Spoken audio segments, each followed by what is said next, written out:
يا صاحب الزمان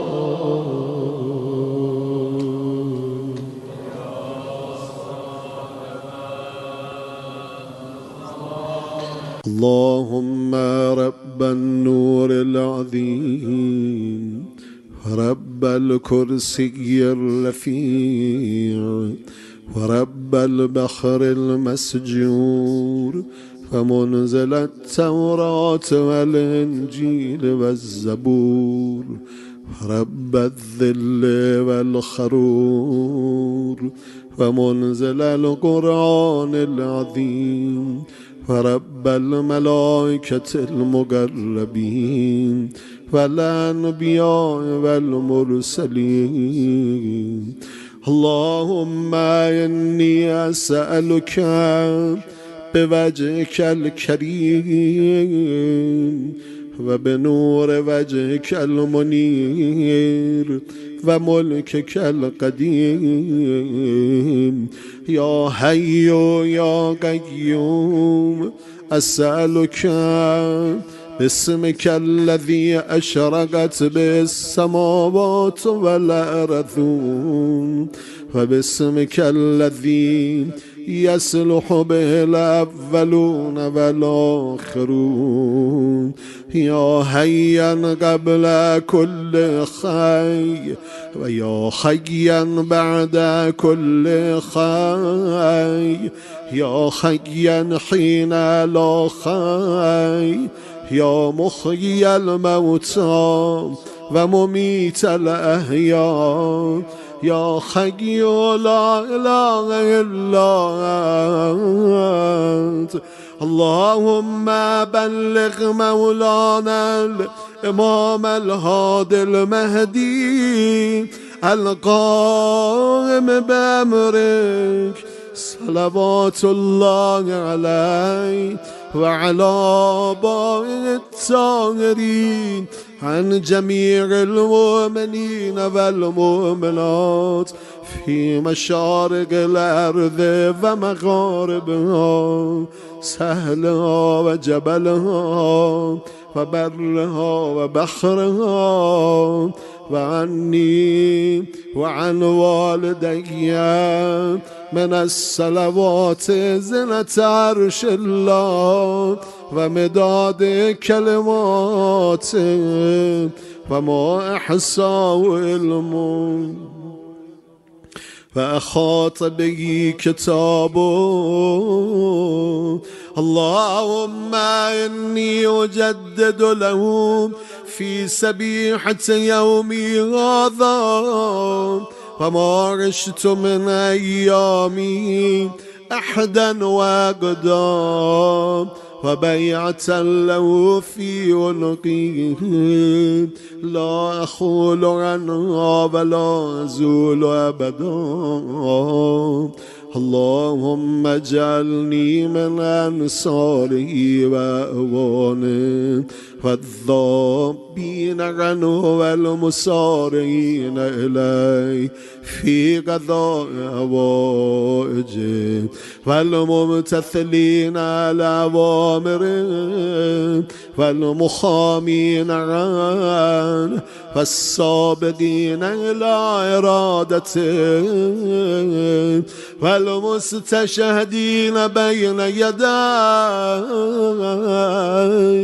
اللهم إن خال بيني وبينه الموت الذي جعلته على عبادك حتما مقضيا فأخرجني من قبري معتذرا كفني شاعرا سيفي مجردا قناتي ملبيا دعوة الداعي في الحاضر والبادي اللهم أرني الطلعة الرشيدة والغرة الحميدة واكحل ناظري بنظرة مني إليك وعجل فرجا وسهل مخرجا وأوسع منهجا واسلك بي مهجتا وأنفذ أمرا واشدد أزرا وعمر اللهم به بلادك وأحي به عبادك فإنك قلت وقولك الحق ظهر الفساد في البر والبحر بما كسبت أيدي الناس فاظهر اللهم لنا وليك وابن بنت نبيك المسمى باسم رسولك حتى لا يظفر بشيء من الباطل إلا مزقا ويحق الحق ويحققا واجعله اللهم مفزعا لمظلوم عبادك ناصرا لمن لا يجد له ناصرا غيرك ومجددا لما عدل من أحكام كتابك ومشيدا لما ورد من أعلام دينك وسنن نبيك صلى الله عليه وآله واجعله اللهم ممن خصنته من بأس المعتدين اللهم وسر نبيك محمدا صلى الله عليه وآله